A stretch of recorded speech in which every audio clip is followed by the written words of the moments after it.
What would philosophers say to our times? The Rousseau Special.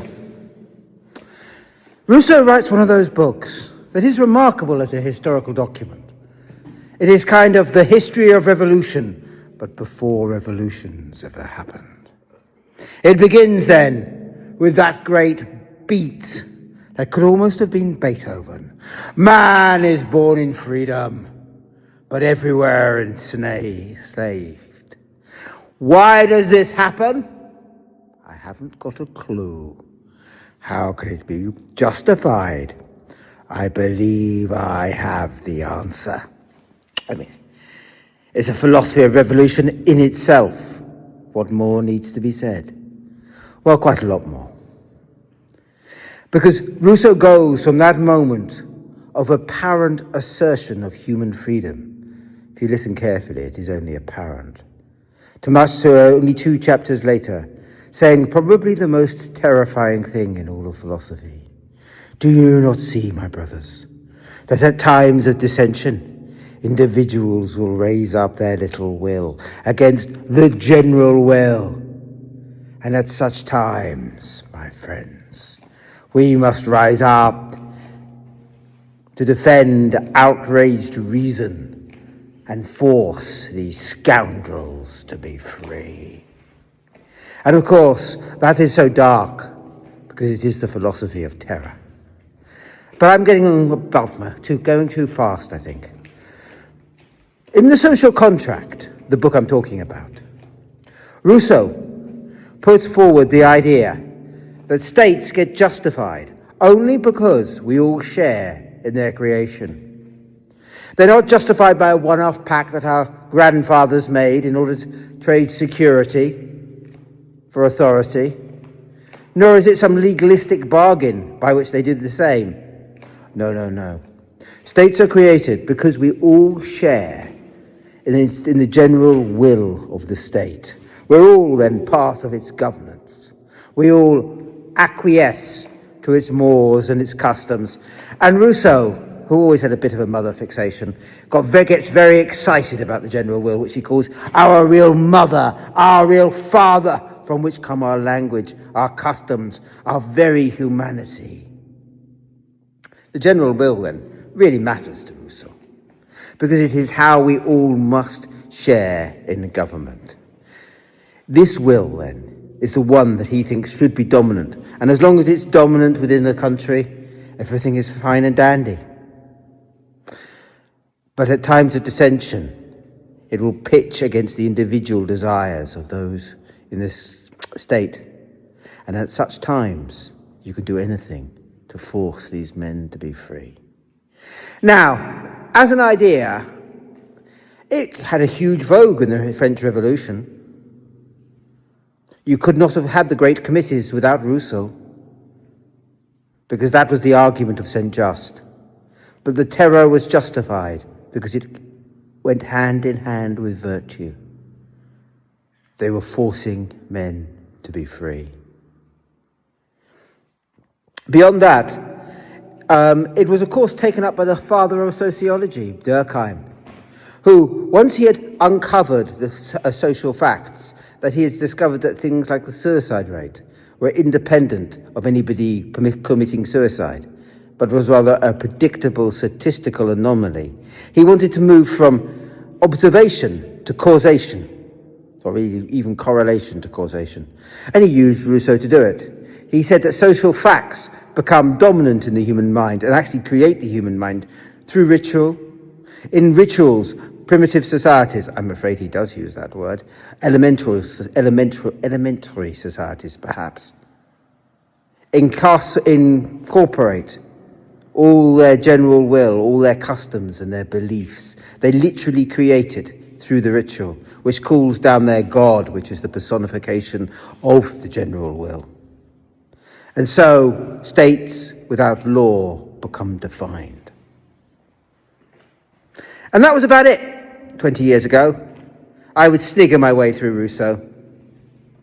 I mean, the problem with the Rousseauian argument is that it breaks down the moment it is made. It's always an issue with it. Okay? It's not a straightforward argument, and the same argument for the general will that created the state would create surely any band of brigands. Indeed, if their lives were under threat, they were more likely to share a general will, and it would be stronger than the state's general will. So what was there stopping golf clubs?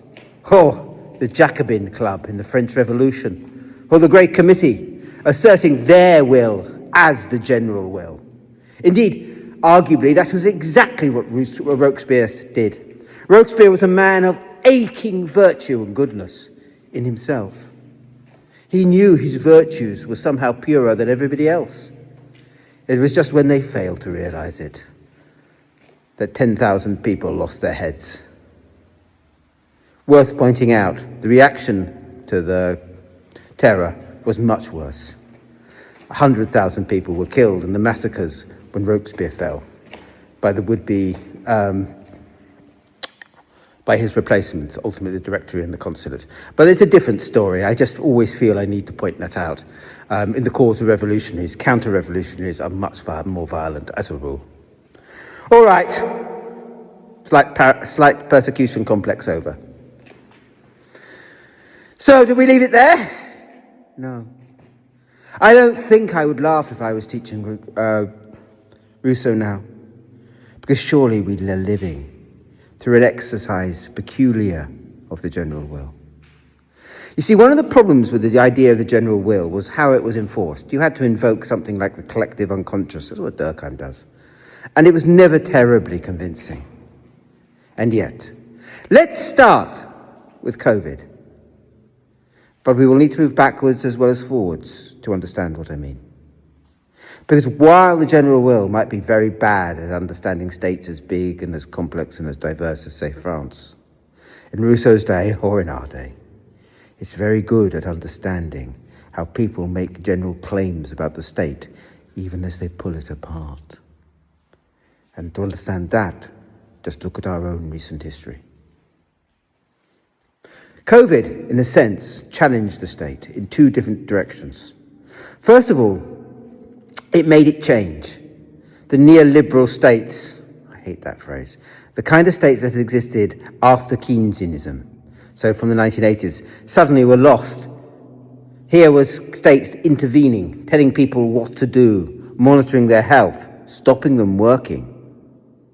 It felt, to some, and no doubt was, very draconian. But beyond that